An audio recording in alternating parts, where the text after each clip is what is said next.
Okay. Am I coming through for everyone? Do I need to be even closer? Oh dear.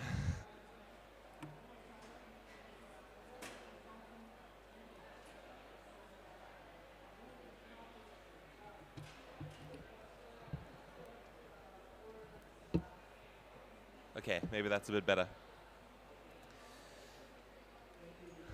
Hey. Hello everybody. Welcome to the last day of sessions at COP. Second last day of sessions at COP. My name is Paul Curry. I'm the Associate Director of the Urban Systems Unit at ICLEI Africa. And on behalf of multiple partners, I'm really proud to welcome you to our session on city-region food systems, strengthening resilience against multiple shocks and stresses. This is brought to you by partners FAO, RUAF, CIRAD, Resilient Cities Network, CGIAR, ARUP, and ICLEI Africa. What is really exciting about this moment at COP is that this is the first time that food has been squarely on the agenda at COP. It is also the first time that cities and urbanization have been fully on the agenda at COP. And as we speak, there is the first ministerial meeting of climate change and urbanization that's taking place. So this is a fabulous moment to talk about how climate change, climate resilience, food, and cities all come together. So we're hoping that this session will provoke some thinking. We'd love to hear about the work that you're doing, how this connects with your own initiatives. Our official objectives are to call on cities and partners to build food resilience and leverage the idea of a city-region perspective and circular economy approaches. We want to inform people about city-region food systems and provide some recommendations from the Urban Eats program as offering pathways to build food resilience in our cities. We want to showcase examples from several cities who've taken up city-region perspectives and have adopted circular practices. So to contextualize this a bit, we know that over 50% of our population is now urban in city spaces. About 80% of food that is produced, processed, is destined to end up in cities. And yet we know that cities are not necessarily the spaces in which food can be produced solo. Jurisdictional areas within cities are quite small, and so to expect cities to go fully local and be responsible for all the food that they're producing is not necessarily practical. So that means that we have to think more broadly about the idea of cities as fitting within a broader region. So to start us off, we have 3 presentations which are going to reflect on work from some of our core partners and set the tone or set the scene for how to think about resilience and to think about city-region food systems. So to start us off, I'd like to invite up Janet Hudor, the Senior Communications Specialist from CGIAR, to speak on behalf of our colleague Simon Heck.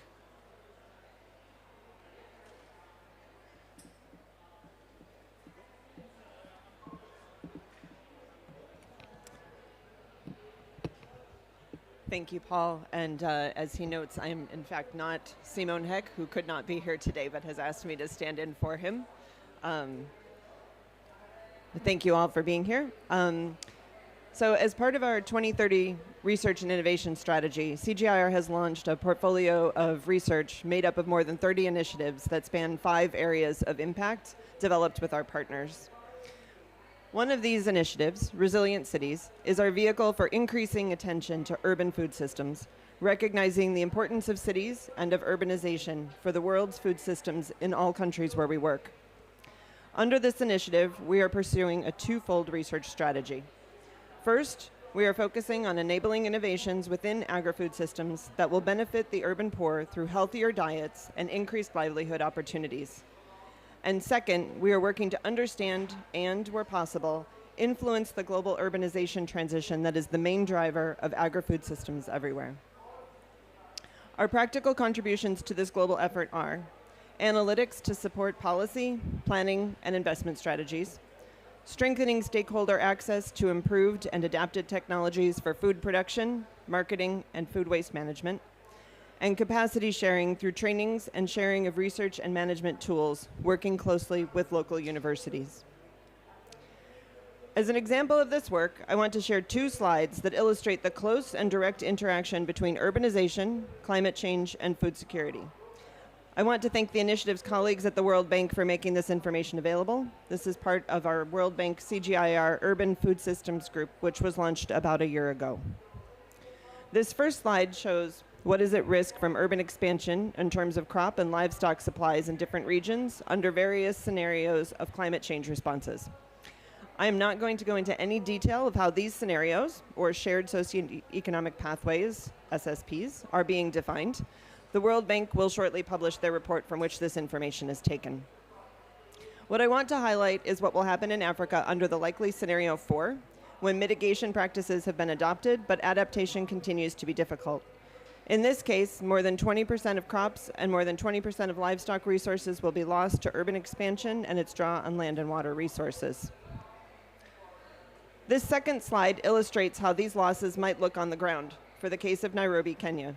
You can see the current built-up area in gray and the expected expansion outlined in red and orange. The colored squares show the intensity of current crop and livestock production that is at risk of being lost to urban expansion. Being lost, that is, unless urban development and the design of new urban areas take into account agricultural requirements and make use of opportunities for safe, efficient, and sustainable food production in and around Nairobi. Which brings me to the Resilient Cities Initiative's second objective. How do we improve urban design to better support agri-food systems locally and globally? To a large extent, this is new territory for CGIAR. Our scientists have started to reach out to research partners across diverse sectors that shape urban food systems and urbanization. These include urban development and engineering, architecture, energy and transport sectors, waste management, but also public health, nutrition, social protection, and poverty reduction programs. Our focus so far has been in Peru, where we have been partnering with the private sector and civil society to launch the Lima 2035 initiative that sets out to create new designs and opportunities for the urban poor to produce and access food in that city. In 2023, we will start similar partnerships in Bangladesh and the Philippines as part of a regional effort by universities and commercial developers to integrate agriculture in new urban developments in Monsoon Asia. This is exciting new territory for CGIAR, and I know I speak for Simone and his team when I say we're looking forward to working with all of you to make our contributions. Thank you.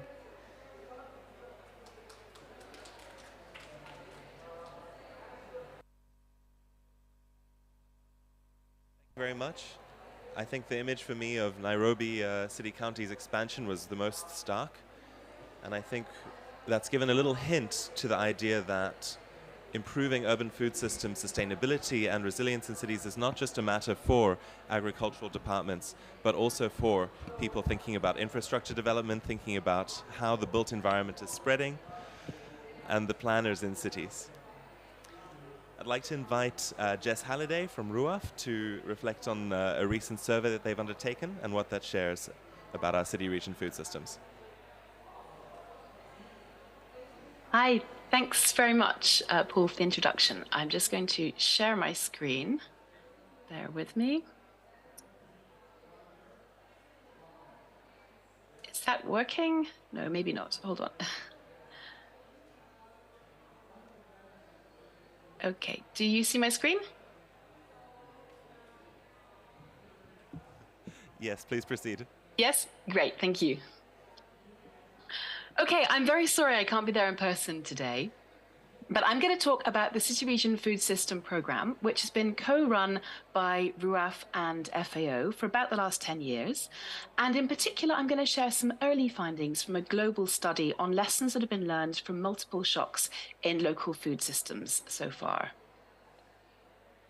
So on the RUAF side, the City Region Food System Programme is one of our flagship programmes, and the approach and the methodology underscores much of our work.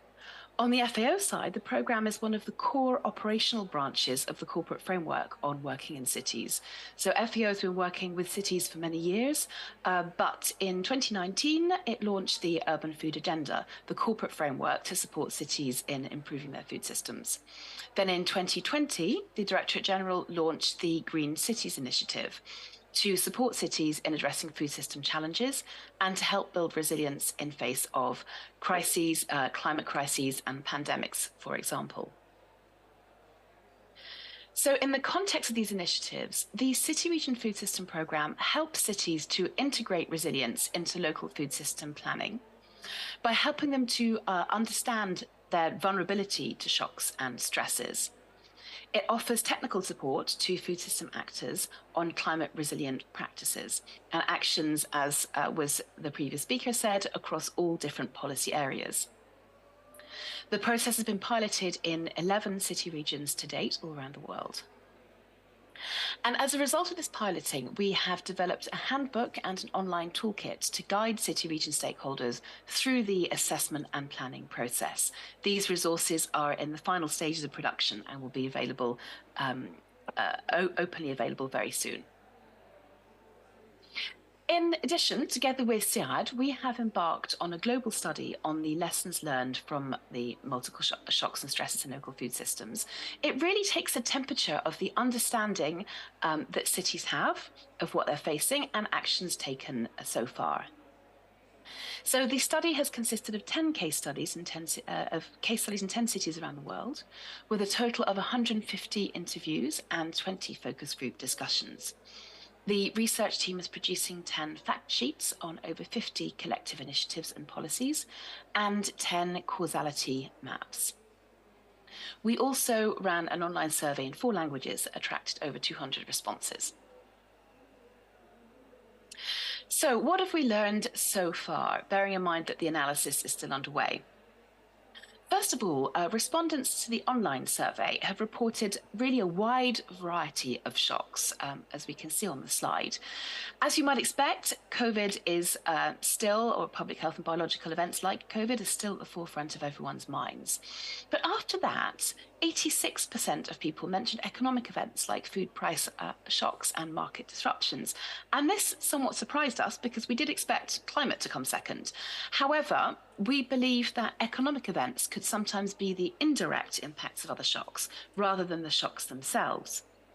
And this is where the systemic approach, the causality charts that we'll see a little bit later, are particularly useful. It also emerged from the study that there's quite a lot of confusion over terminology related to resilience. So this slide shows the definitions that we use in the City Region Food System Programme, just to try to have some consistency. So we understand a shock to be a sudden event, like an extreme weather event, and a stress to be a situation over a longer period of time that's more chronic. An impact is the consequences of the shock or stress on people, livelihoods, assets, infrastructure, and ecosystems. Vulnerability is the conditions or the social, economic, or environmental factors that make people or things more susceptible to harm. And the resilience capacities are the risk management capacities, the skills or resources that enable some people to prevent, anticipate, absorb, adapt, or transform their activities and their perspective. So there's really a need for consistent and common terminology, particularly between stakeholders within the same city region, if we're to develop actions and strategies to build resilience in an effective way. This is a quick example from Antananarivo in Madagascar, just to show these different terms in a storytelling way. During 2020, COVID lockdown measures caused reduction of public transport from rural areas to the city. So vegetable farmers in remote areas who don't have their own transport, that's a vulnerability, couldn't get their produce to the wholesale markets in Tana. This resulted in loss of livelihoods for farmers as an impact, and loss of perishable foods, another impact. The market traders, meanwhile, they had less time to sell the produce once it arrived due to the restricted market opening hours. So because they were selling smaller quantities, the impact on them was reduced income and increased loss of perishables. But some market traders had some resilience capacities. Some had access to storage, so they could reduce the loss of the perishable items. And some had some processing capacity for perishables, so they could pivot to selling processed or prepared meals. Another important result is the different trends in terms of the perceptions of a number of significant shocks and stresses. And by significant, we meant those that were rated over 7 on a scale of 1 to 10. Firstly, the lower the country income level, the higher the number of shocks and stresses perceived or reported in the city over the last 5 years.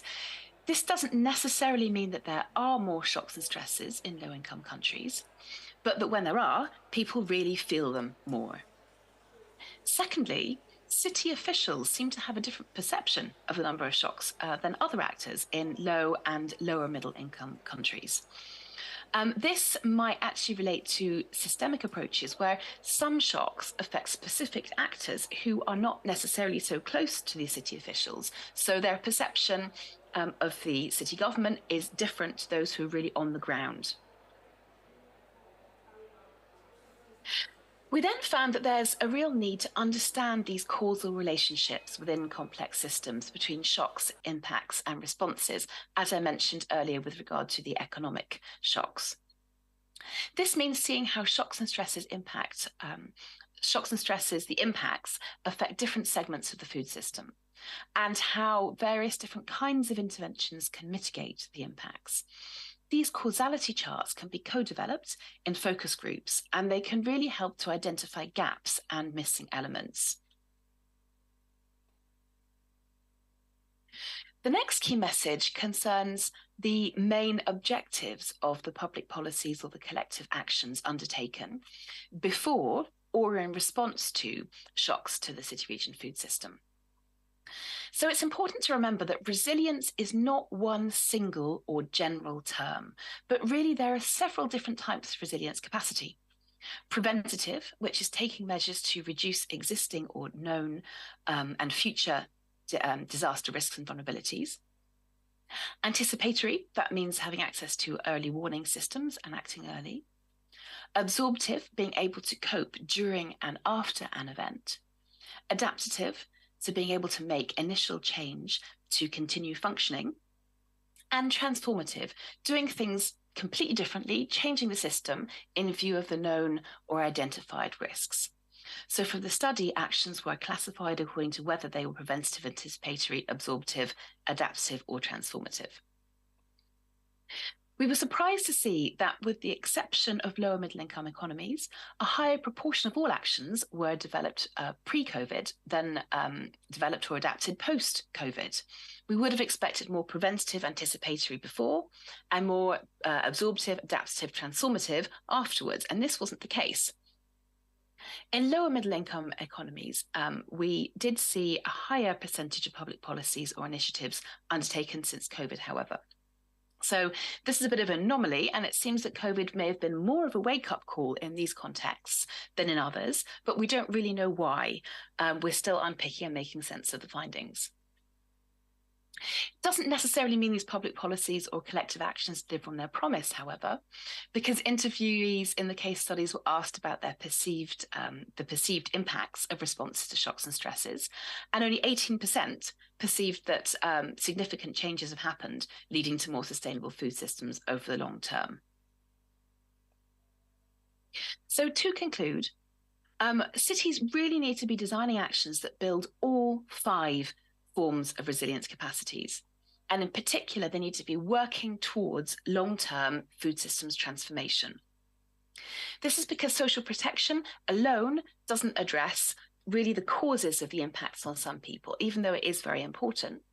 It doesn't reduce the risk of impacts. It only allows building back, not building back better or building forward. Without preventative and anticipatory resilience, future shocks and stresses have compounding impacts on the same people over and over again in consecutive waves. Transformation is really ultimately needed to prevent major repeated collapse of food systems, but the other forms can pave the way. In addition, multi-level governance, capacity development, and access to local finance are really important. And there's a need to create space for informal exchange between stakeholders that can enable innovative solutions. So thank you very much. I shall leave it there and hand back to Paul.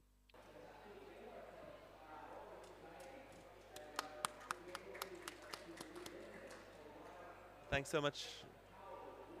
Thanks so much, Jess, for the presentation. That last slide and the image on the last slide of the 3 tidal waves coming at cities is very resonant for me.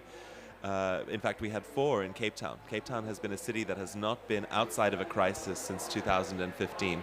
We had the water crisis, which was an unexpected moment of drought, then COVID and associated government lockdowns.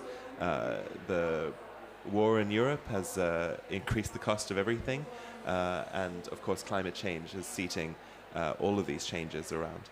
So that is the reality, that all cities are making decisions now in context of crisis. And I'm looking forward to the conversation and further questions around those types of resilience capacities that we need to build.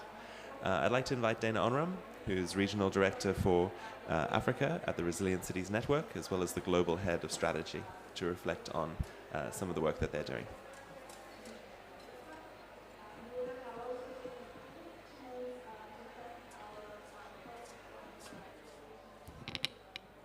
Good morning. I think you can all hear me.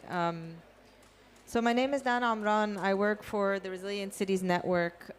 We are relatively new to the food space. So let me just say a few words about our network and why we've started to get involved. So we're a network of about 100 cities globally. And we've been working over the last 8 years to develop resilient strategies in cities around the world. And over the last few years, we've been working very hard at implementing these strategies and helping cities to design and develop urban resilience projects.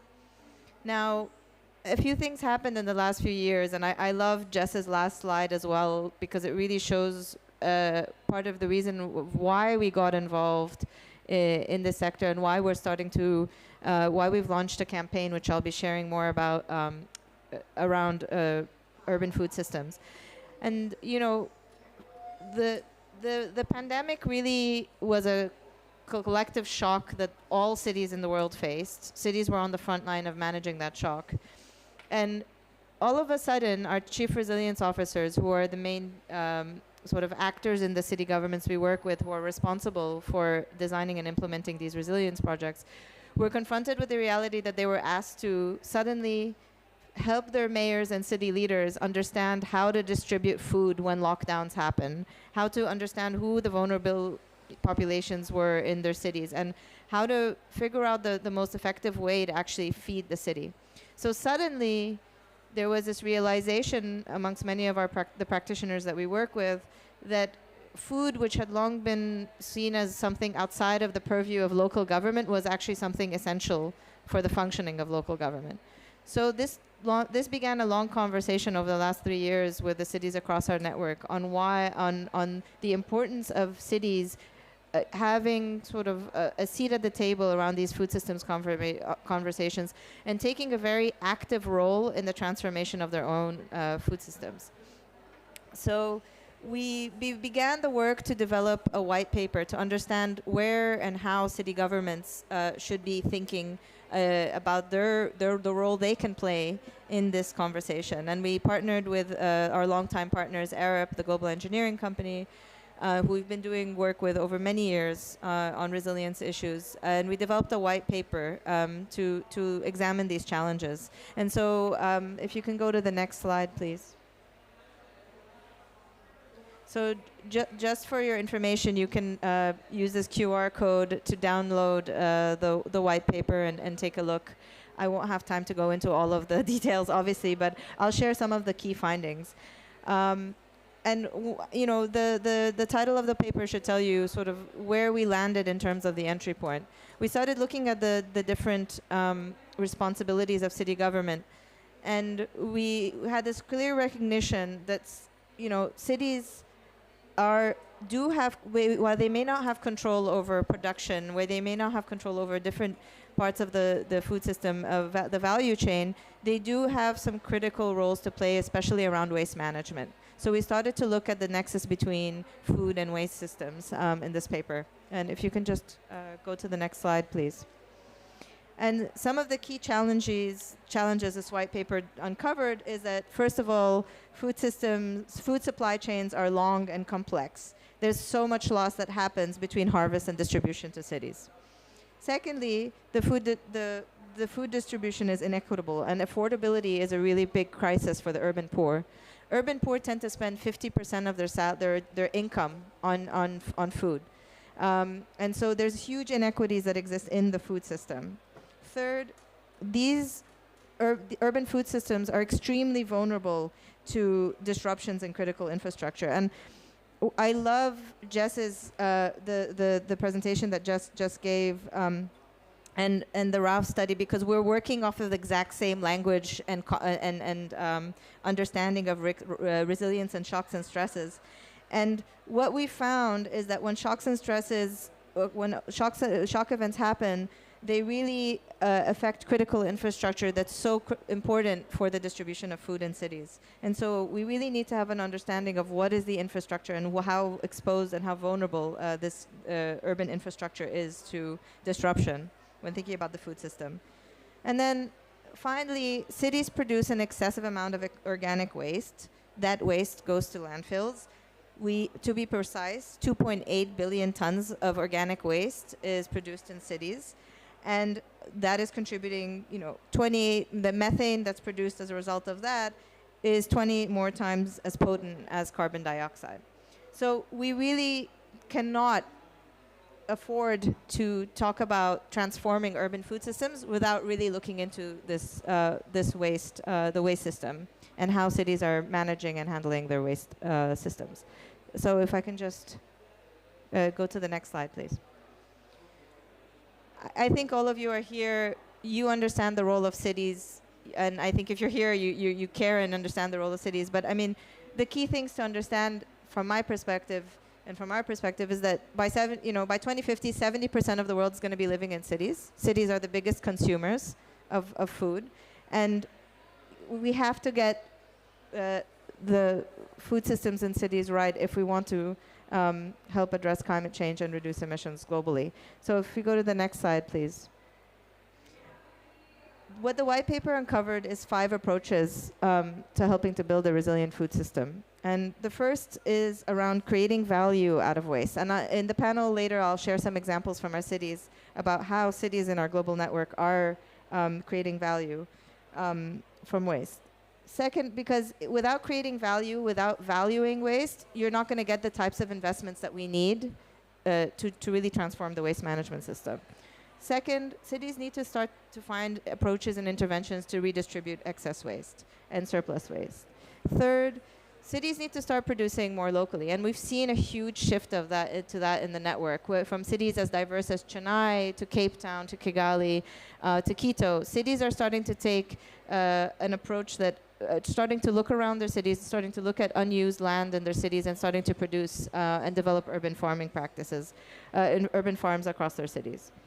Fourth, cities need to promote circular food habits among city residents. We talk a lot. We've talked a lot over the last few days about behavioral change that's happened when Europe faces a major energy crisis this winter, and how demand is decreasing. We need to start to think about, I think, collectively as a group of organizations who are invested in this work, how do we start to nudge city residents into these behavioral changes that are so critical for transforming food and waste systems. And finally, cities need to strengthen collaboration across the whole food value chain. And again, I'll share some examples later on, but that radical collaboration is needed, and we need to start looking from production to distribution. Next slide, please. So what is this all leading us to? We are calling on cities to prioritize circular approaches to food systems. We're trying to create a platform for cities to share examples and to learn from each other around what works and what doesn't around food circularity initiatives. And finally, we're calling on all of us collectively, the organizations that are working on this, we're working with cities who are studying this, to really work together to help drive more investment into waste and to circularity initiatives in cities. So I'm looking forward to the conversation later, Paul, and if you have any questions about or have trouble downloading the paper, please let me know, and I'll be happy to show you the QR code. Thank you so much.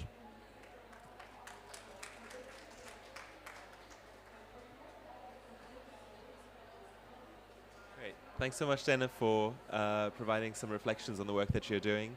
And I think here, from my work in African cities, seeing between 40 and 60% of municipal solid waste is organic. It really is a really great entry point to thinking about circular economy and beneficiation. I'd like to invite up our intervenants as well as our colleague Salman Orimba from the County Ministry for Water, Environment, Natural Resources and Climate Change in Kisumu County. And we're going to have a conversation around some of the examples that we've seen in cities. Can someone help me with the chairs?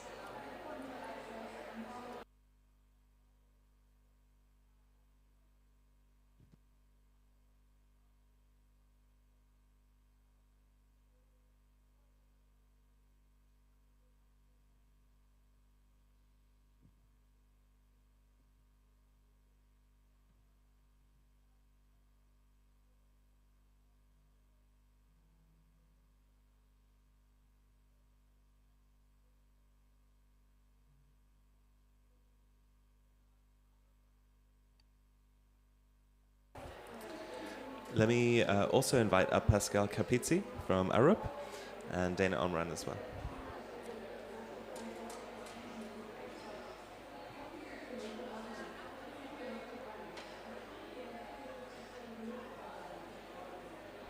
So to start us off, I'd like to invite someone to reflect a little bit on what you've seen from these presentations, as well as what work you're doing on food systems resilience in Kisumu County. Thank you, Paul. My name is Salman Orimba. I'm the County Minister in charge of Water, Environment, Natural Resources, Climate Change, Kisumu County. I'm here on behalf of the Governor of the County of Kisumu, representing him who was held up in some other engagement within the county in Kenya. I want to, first of all, explain that the docket of agriculture, livestock and fisheries is very key and to the docket where I serve as the Minister for Water and Environment. And most of the programs which they look at in terms of service delivery are key to water service provision.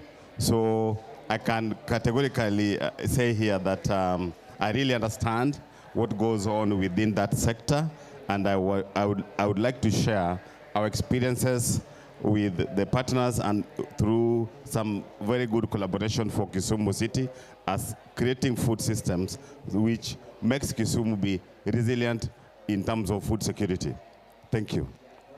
First of all, looking at Kisumu, I would like to define Kisumu as a county that contains and houses a population close to 1.3 million people. We have 47 counties within Kenya, and Kisumu sits at the western part of the country. Kisumu City, which is the point of discussion here, houses close to 400,000 population, both women, the old and the young. I want to say that through collaborations we have had with FAO, ICLI, we have gone through quite a number of programs in terms of policy frameworks to allow food system actors within informal and small, medium and enterprises to thrive. And this includes, one, integrated actions for innovation for food systems across the city, overcoming the challenges of COVID-19 pandemic, engaging the youth in agribusiness projects, which aims to improve access and availability of safe, healthy nutrition in food. All these programs have key outputs which have been noted.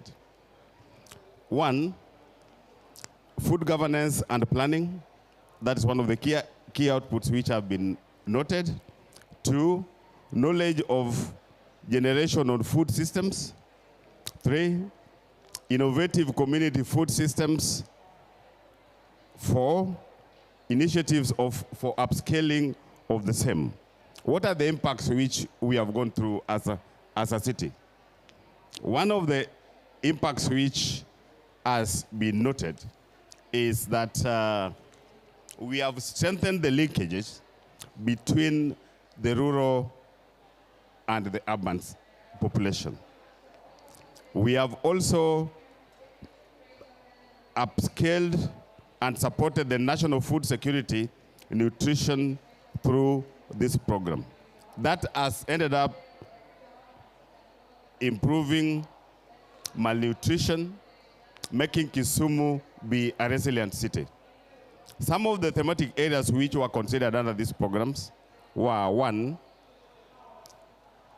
waste management teams were trained during this program on value chain, and one of the items which were picked was pig farming and cynical gardenings. Two, poultry farming. Poultry farming was one of the areas which was identified as program areas, and our people were given one-day-old chicks to help them improve on their livelihoods.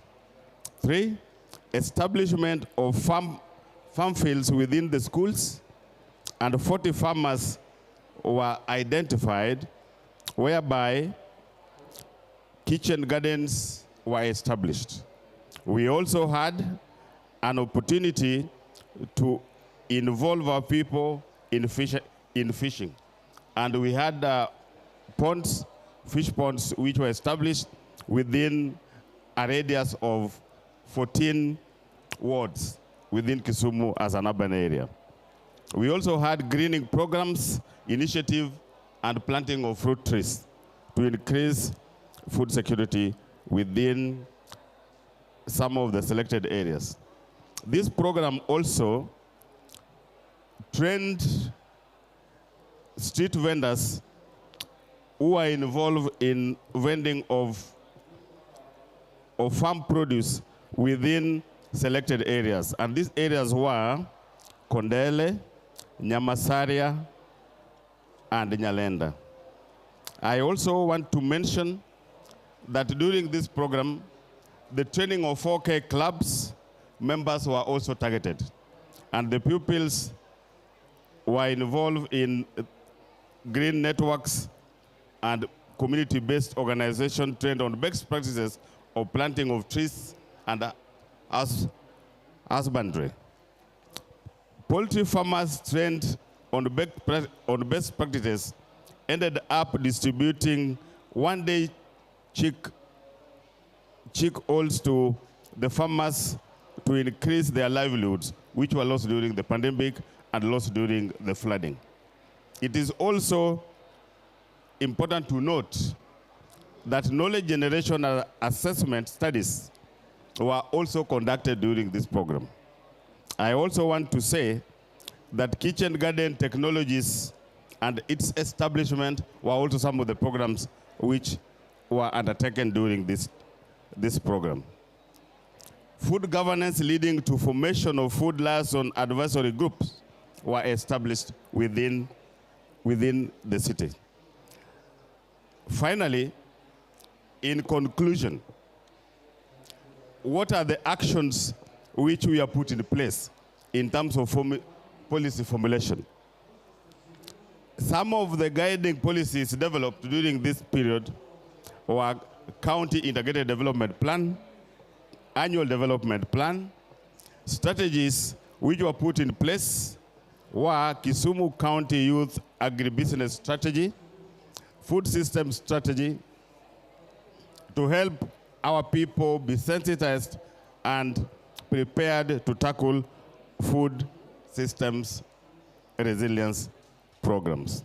Implementation and sustainable food systems and value chain. Home technologies as a source to food security and nutrition, hanging gardens, shade nets, micro gardens, and multi-storage gardens and greenhouses were also established, and people capacity built on programs on how to manage them and establish them. It was also important to bring to this conversation that peri-urban and urban livestock systems were also considered as one of the program areas. Both poultry for eggs, meat, rabbit, and dairy goats were distributed during this program. It is worth noting that as we move forward with the support of FAO, ICLE, and UN Habitat, the provision and distribution of 10,000 day-old chicks distributed to 450 community members was one of the successful stories that this program had. Finally, I want to mention that a grant of 135,000 USD worth of goats awarded to small and medium enterprises within the city through competitive application process was one of the great achievements this initiative gave to Kisumu County. Green Cities Initiative, fruit trees and ornamental trees were also planted to green the city. Lastly, I want to say that challenges which accompanied this program were the high cost of agricultural inputs and feeds, recurrent floods, climate change making planting season unpredictable, urbanization and growth of the city leading to decline of land available for farming. Those are some of the areas where we felt were the challenges which were noted during that program. But also, it is important to mention opportunities which came with this program. Okay, only 30 seconds. Sorry for that. Emerging opportunities that we noted were, one, city-to-city exchange programs in food systems, policy on urban agriculture and agribusiness, investment in cold storage facilities were opportunities which came along with that program. I want to believe that with the support of our development partners, collaboration within the sector, we will be able to create a more resilient city that can be food secure. Thank you. Thank you so much, Salman, for providing some direct examples of what's been going on in Kisumu County.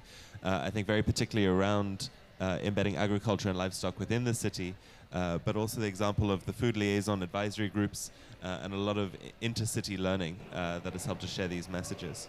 You touched on a really important point, which I don't think we've mentioned yet, which is looking at resilience in terms of social resilience. And the focus and the priority of ending malnutrition is really important. From our youth session earlier this week, someone framed that a disenfranchised youth is the biggest barrier to resilience. And I think that's a really interesting point in the context of stunting and malnutrition. If we're not nourishing our kids in the first 1,000 days, you're not equipping them to be their full potential, and you're not equipping them to deal with future shocks. I wonder if we can have Jess and Guido back on the screen so they can join our panel, so to speak, our IT. So we're going to have a final main intervention from our colleague Pascal from Arup, and then we'll do a round of closing reflections from each of our panelists before we hand over to Guido to close us off. Thank you. I just decided to change my intervention. I think what's going to be more useful for me is share a little bit the perspective from a technical engineering and urban planning background and perspective. So Arup is a 16,000 strong engineering firm. We've been around since 1947, and we've been working on 160 countries now, actually designing cities, infrastructure, and since, I mean, it's more than 10 years now, we've been working with on urban resilience, with the City Resilience Index, etc. And one of the few things, some of the things with these is the Urban Eat white paper right now, which was published that Dana just described.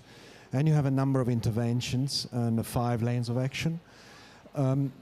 But one thing I think it's very important for these to work for me, it's how do we take this collaboration forward? We've been working on food security and food facilities for a number of years. FAO did. I remember working on a food security toolkit for Southern Africa in 2013 with the FAO. So I dare say this, we know a few things, all of us. I think there's a few things are not novel, per se. I think where we're not really breaking through as much as we should is the understanding how others in this constituency, in this large and complex value chain, really come together.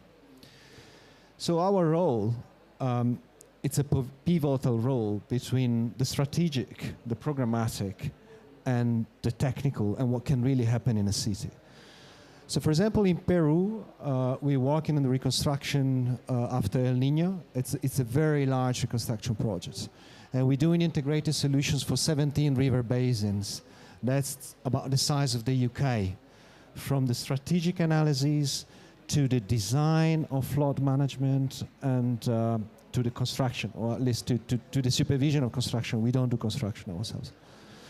And we had the ability to tell the client, it's absolutely absurd that you don't use this opportunity to have positive impact on agriculture and an economy.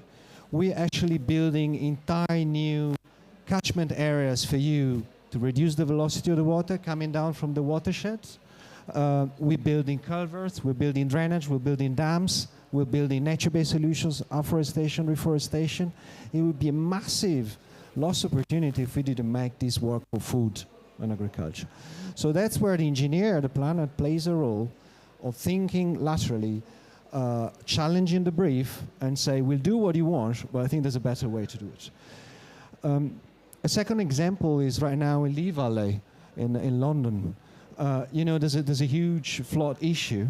And our brief, our concern is how do you make new land available for development?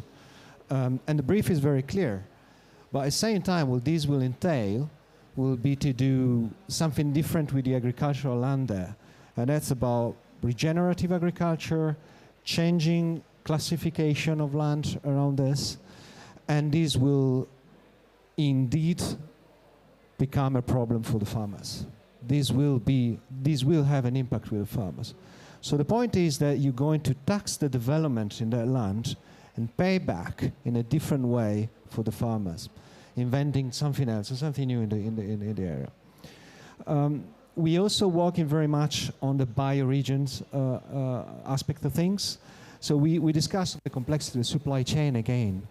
And you do realize that the city has only so much capacity to influence what's going on the food, and much of the footprint of the food production happens very far from the city or completely aside from the city. And to me, the problem is that we're still thinking very, very, very traditionally here. There's an administrative boundary, there's an infrastructure, there's a brief. There's money that pay for infrastructure within my boundaries, which I am responsible to manage. And then there's some food and some resources that I pay for someone else, and someone will bring it to here thanks to the infrastructure that I built. This is not how nature works. This is not how natural systems work. So we need to rethink land use classification from this is agricultural, this is city, this is for production, this is for construction, and having a much more concept around bioregions, around water cycle, around a more positive production cycle of food. To do that, and I'll complete here my there's a very important thing we all need to do, which is understanding the workflow of other constituencies within this value chain.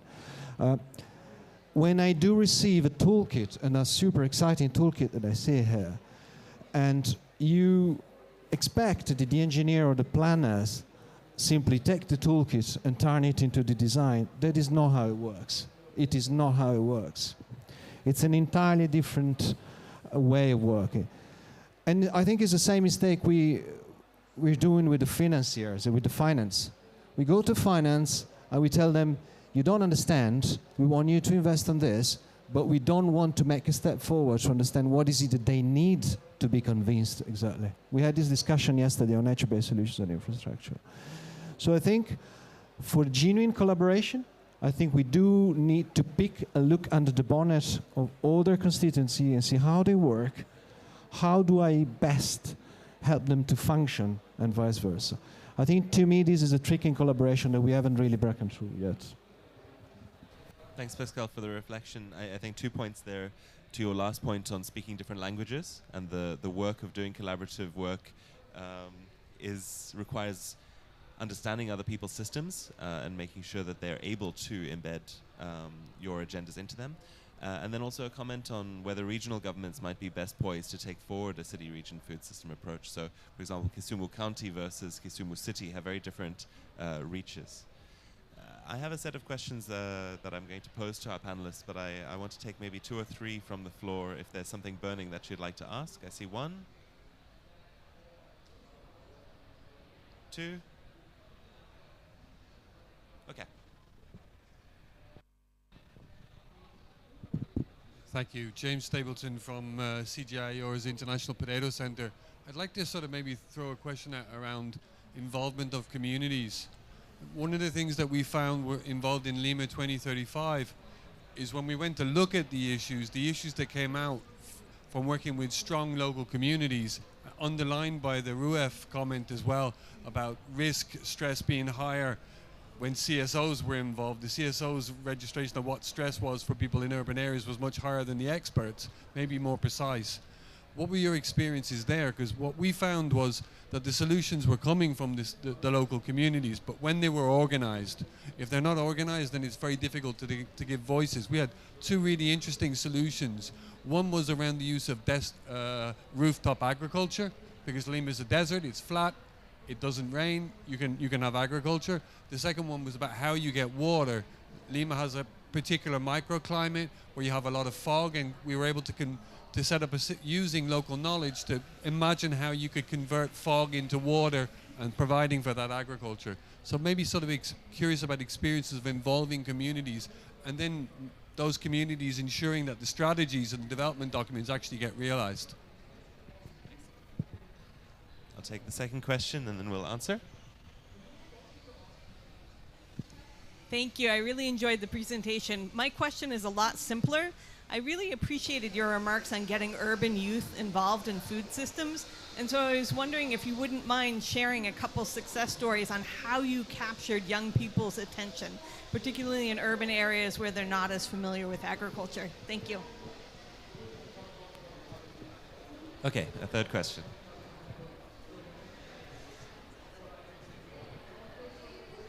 Hi. So my question is in regards to, well, when we talk about like urban food agenda and we talk about like city region agenda, all of this is relatively new in the field of urban planning, urban agenda, and like only in the recent like 2 decades it's become like a major issue. And I wonder how to convey it to people that are like decision makers, policy makers, in terms of like we don't have enough time to tackle climate change, to tackle all the problems we're gonna face in the very near future. I'm an urban planner. I'm still trying to explain people that like 6-lane, maybe it's not the best idea to put it inside a neighborhood. So how do I convey like issues of food that are also completely new to a lot of people, especially where I come from. I come from Israel. So, thanks so much. So just to reiterate those questions in brief, and I want to do a round of closing reflection from each of our panelists before we hand over to Guido to close for us. We have how do we involve communities more directly? How do we involve urban youth practically? How do we excite them about food systems? And then how do we equip planners to effectively engage with food systems? I'd like to add a specific reflection question for Arup. If you could go into a bit of depth, what would your proposition be for how we make engineers a bit of the champion of this work and bring them in and build those collaborations? To Jess, your slide shared a set of different resilience capabilities. And we've had a critique throughout COP that resilience often suggests only a preventative mode, which suggests we've already accepted vulnerability will be innate. So what are your propositions for how we build those other resilience capacities in our spaces? Dana, we'd spoken about some examples from your cities, but to all of you, feel free to respond to any of these questions. We'll do a round. Please try to be to 2 minutes each. Who would like to start? So I'll start. I think this point about community involvement is so critical. We're seeing that in Quito as well. I don't know if you're familiar, but they've been really taking a whole systems approach to their transfer, the food system. They're going from the producers to the food banks who are distributing the food, and all along the way they've been working with local cooperatives and local communities. And there's a tremendous amount of movement that can happen when you're involving local communities early on, and you're really making them part of the process. I think that's critical. And I think one of the things that's really interesting about the work that's happening in Quito is that it's now, because of all the efforts they're doing, they're basically on the road to be able to locally produce about 43% of their food needs. That's quite impressive for a city, and I think that a core to that success and that transformation has been the community space.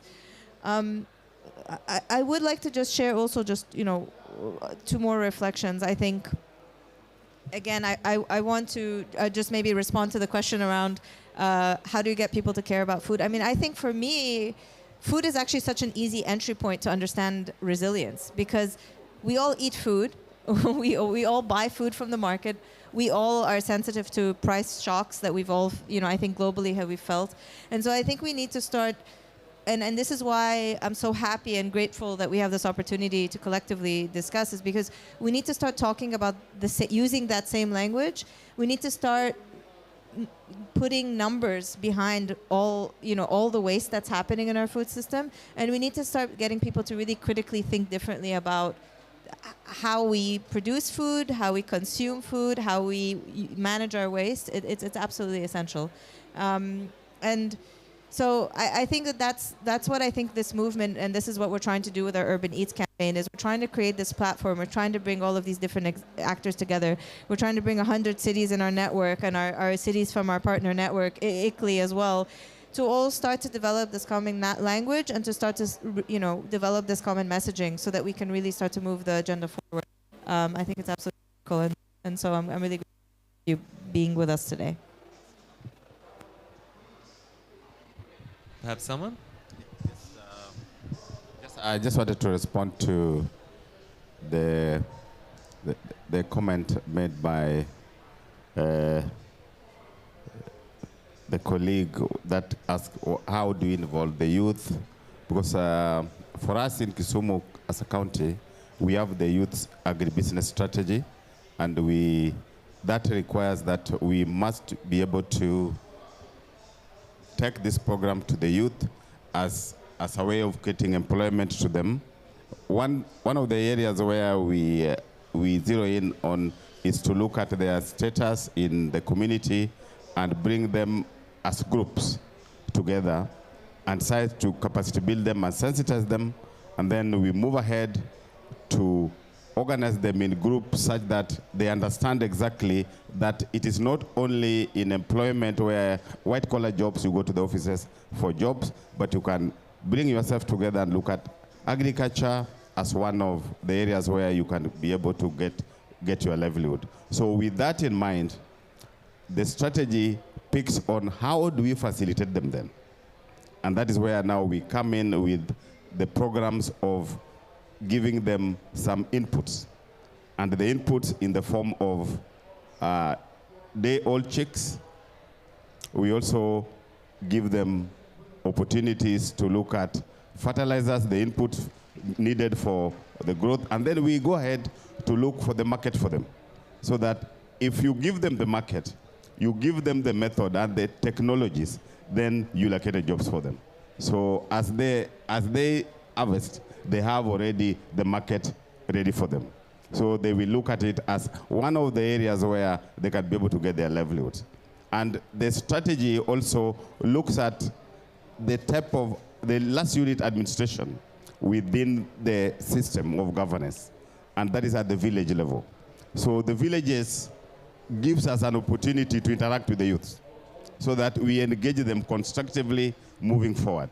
So that is an issue that we pursue as leaders within the administration to make sure that our youths creates opportunity for them to have a livelihood and also food to put on the table.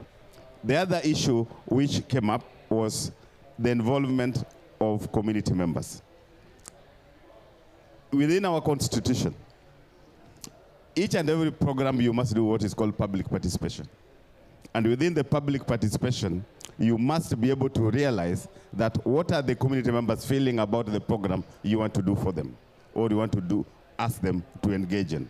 So within that program, we are able to have a discussion and conversation around the programs we are trying to implement, so that you hear what are they thinking, what is their feeling about the program, so that you have a buy-in into the programs we are doing with them. So automatically, the communities are involved and are engaged from the initiation of the programs. And as you co-create those programs, their involvement is needed.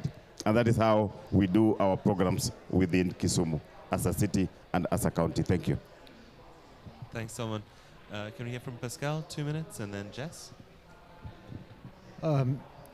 Thank you. I don't think the urban planning, the landscape architecture, or the engineering community needs convincing. I think really need only 3 things. First is being enabled, be part of this conversation, making food and water kind of the unifying element of urban planning and design, which I think we can. Secondly, they need to be presented with a problem, because that's what we do. And be asked simple questions like, we have this problem, how do we sort it? And that's where the best ingenuity and creativity comes into play. And the third one is being forced. Bylaws are there for that. That's within the control and the capacity of the cities. And you see the best experiences out there are cities that are actually forcing a different approach to food. If this is there, then the engineers will start to design to codes and to standards, etc. So these are the 3 things I think will be needed. Thank you. Brilliant and succinct. Jess?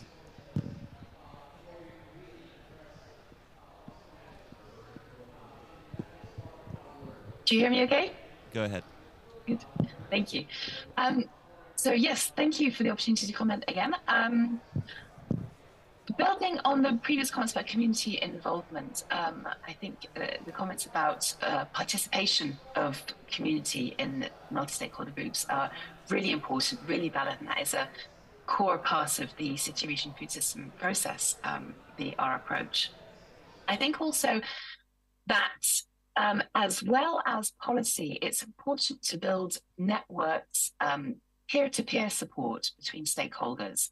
This is really crucial for this absorptive capacity to be able, for example, if you have a farmer who knows that their land is about to be flooded and his neighbor can say, hey, I've got a field that's on higher ground. Why don't you move your herd up to mine? Oh, you know what? Your storage facility has been damaged. Why don't you keep your tools or your grain in mine? So these kind of community networks, these can come about to creating this informal space within the community, these formal spaces for people to cooperate. And this is really crucial when disaster happens, actually. It's kind of human nature, people want to help out. But if you know and you've already built up that trust in advance, that can help it to happen more smoothly. And I think we saw good examples of that during COVID, actually. Leading into answering Paul's question about the barriers to the other forms of resilience capacity. So I think these peer-to-peer networks can help with the absorptive. I think also that really looking at the causes of vulnerabilities, the causes of lack of resilience capacities, why some people are more vulnerable than others, why some people lack resilience capacities, can then help to target what needs to happen, what the interventions might be. Is it because there's a lack of early warning system that could then help to build the anticipatory? Is it that there's the technology that it's based on isn't accessible to some people? I think the real challenge is moving on to the transformative, because there's this tendency to think, okay, well, we're doing something, we're doing the preventative, we've got some things. Why do you really need to change the system? And we do really need to be moving towards changing the system, getting to the point where we're going to continue to see more and more crises, that actually sticking plasters aren't going to be enough. We really need to transform to protect the food system at its core. And then lastly, how to get food on the agenda. The wonderful thing about food is that it is so multifaceted that it is possible to emphasize the aspect of food system work that fits with a political agenda at any particular time. So if you have a political agenda that is around public health, if you have a political agenda around climate change, you can emphasize these aspects of food, and then all of the other aspects of food kind of come along with the package, if you like. I think it's also really important to, when it comes to the climate impacts, to try to demonstrate the cost-benefit analyses, to really show, listen, this, yes, we need some actions, this is what it's going to cost, but these are really going to be the costs of no action on food systems. And as we know, ultimately, food insecurity can have a major impact on stability of cities, of communities. So I think helping city leaders to understand that crucial aspect is really vital. Thanks, Jess. I've got something in my throat. I believe Dana has to run. However, I'd like to invite Guido Santini from the Urban Food Systems grouping in FAO to provide closing reflections to lead us home. Thank you so much, Paul. Can you hear me well? Yes, please proceed. Go for it. Yeah, let me thank everybody for the really lively and rich discussion. I think we really move ahead and further in the understanding of the concept of resilience and vulnerabilities related to food systems in cities. So, I mean, after the discussion and reflection, it's clear that urgent action is needed to build long-term resilience in a global food system that is impacted by multiple compounding shocks and stresses, including climate change, pandemics, and more recently also geopolitical conflicts. Agri-food system must urgently transition and transform from being a problem for climate crisis to becoming one of the main solutions to mitigate climate change, at the same time ensuring food security and well-being for all. We saw also the crucial role in cities on food waste management for reducing the impact on climate change. The concept of resilience is not new. It is widely used and described as a capacity of people, communities, and a system to respond and adapt and grow in the face of multiple shocks and stresses.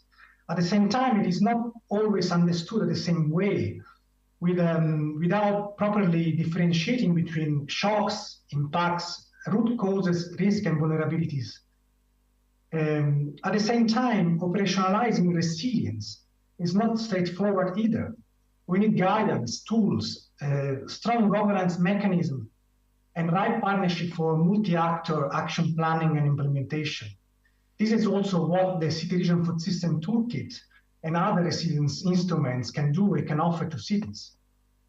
There has been also progress over the last decades in developing disasters risk reduction plans, and also to primarily cope with shocks and also to mobilize actions after shocks as part of the bounce back ability of cities.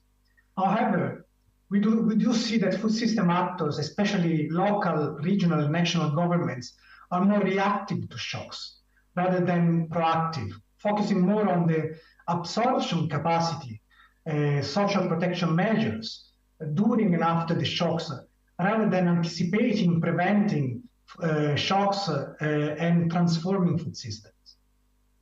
To do so, it's also very crucial to understand the diversity, the origin and variety of shocks, and also their differentiated and intertwined impacts over time that overlap together.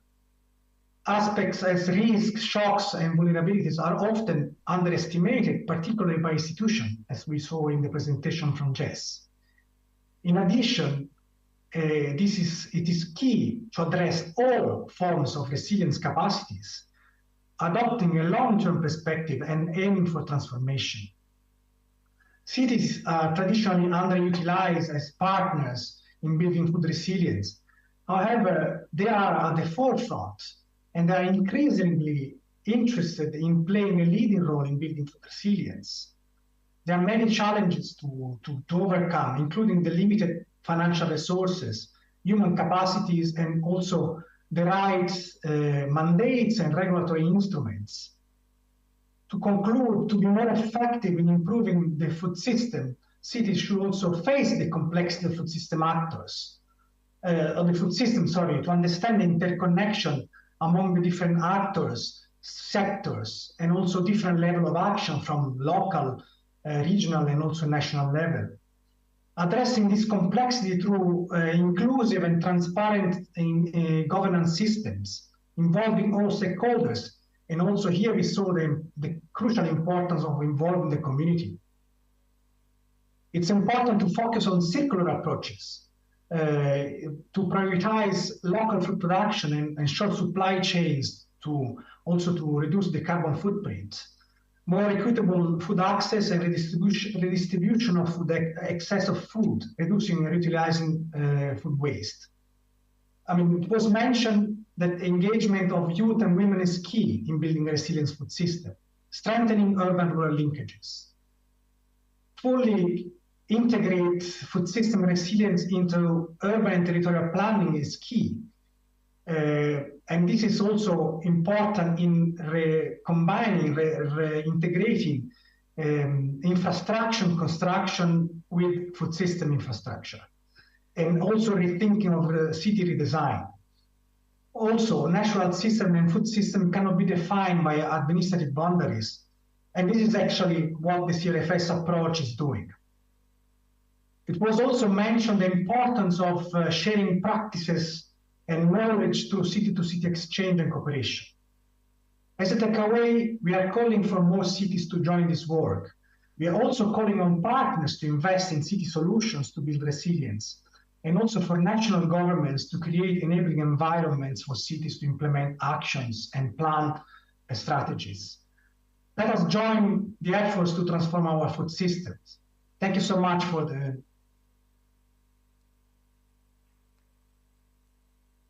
so much, Guido, for our closing sentiments. I'd like to request a round of applause for all of our speakers and intervenants, and thank you everyone for joining. Shall we take a group?